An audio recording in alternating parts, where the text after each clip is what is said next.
All right, guys, welcome back to the All In CrossFit podcast. This is episode number 14. I'm Jared, this is Chris. So this is our first podcast in June, which means we just wrapped up May, which we had the Bring Your Friend month. So we will be announcing those winners at the end of this month. All right, so then leading into our topic this week, regionals just wrapped up, the third weekend. So we've had 9 regionals so far? 9 regionals, yeah. So the topic we're going to be going into are what are some of the takeaways that we've seen from regionals this year, kind of how that's built upon the past. So what is one of the, I guess, number one takeaway that you saw from this year's regionals? The number one takeaway that I saw was that CrossFit has become a real sport, in my opinion.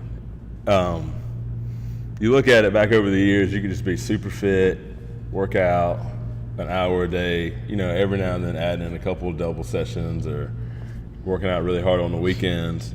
But now it's a real sport that requires everything that you can think of from all of the other major sports. The athletes have to make sure that their nutrition is on point, their recovery methods, whether that be massages, chiropractors, all of the little massage machines you can see like Mark Pro, Compex, all that stuff. All the athletes are using that these days to try to make sure that everything is completely dialed in before they get on the competition floor.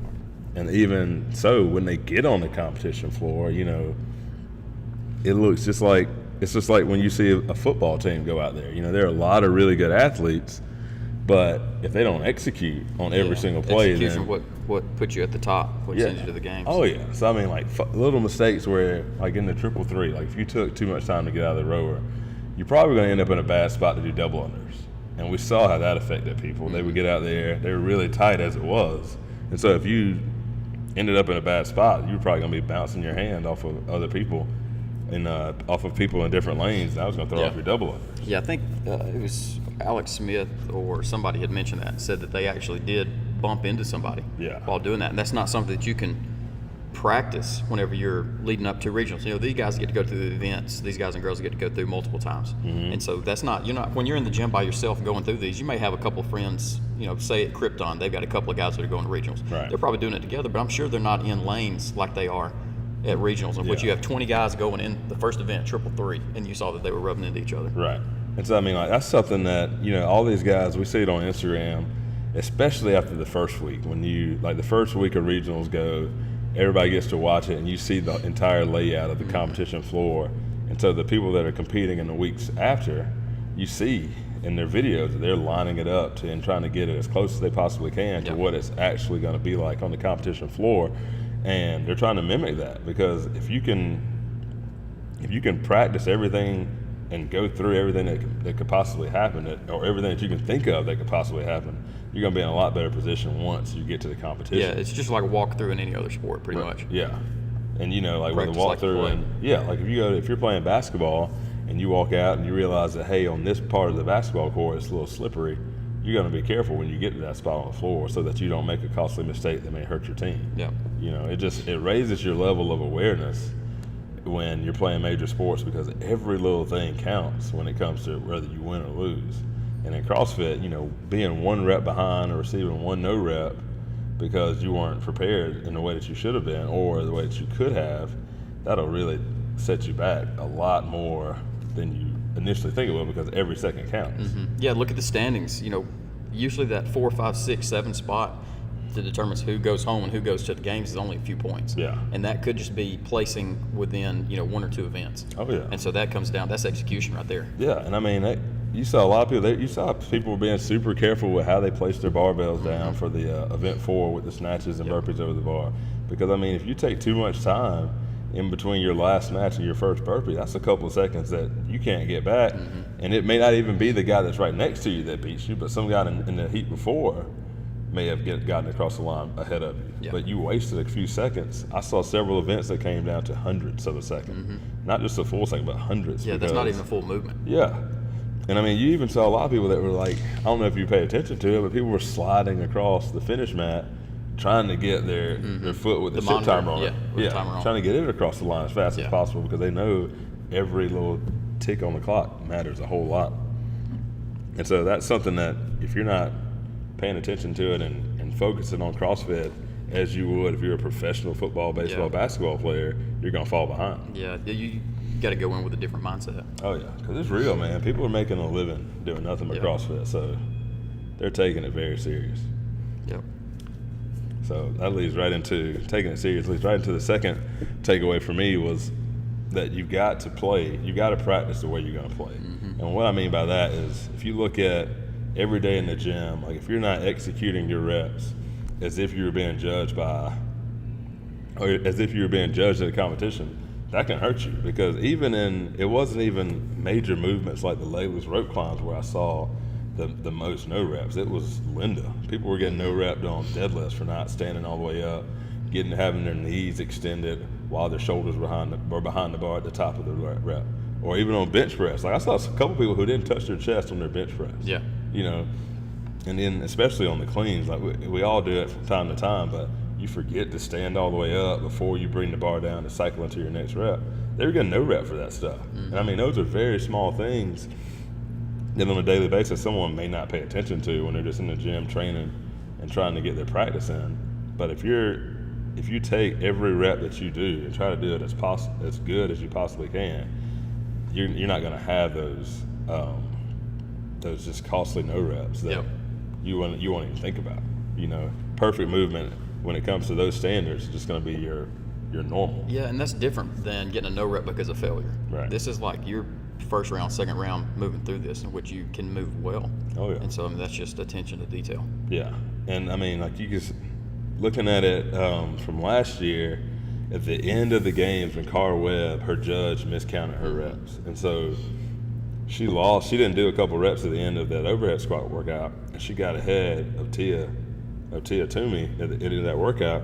That made a big difference, and that was them taking away her not doing all the reps. And so, like, you can just imagine getting no rep and having to do Even more reps. Yeah, especially when like you're in a groove, man. Like at the beginning of a workout, like a set of 10, and next thing you know, you do 4 deadlifts, but only one of them is counted. I mean, at the end of that, you got to do 14 deadlifts. Yeah, and it's not just fatigue from the lift, like a mental thing as well. Oh yeah, like getting behind, because these guys, they've got their paces. They know what they're trying to get, especially early on, and try and get to a point to where they can cruise. But yeah, so if you're at the beginning of the workout, you're getting no rep, then you're playing catch up from the beginning. That just does a number on your mental psyche, and when you get flustered like that, it's real hard to breathe. You know. Yep. And so that's just something that if you want to compete at that level, you got to make sure that every day in the gym you're doing everything to the best of your abilities, and as making every rep as clean as it possibly can be. But what else you think about that? Anything you want to add on that? No, it's just like you said, move well through the lifts in practice, then you get to show it out on the floor. That pretty much covers it all. Yeah.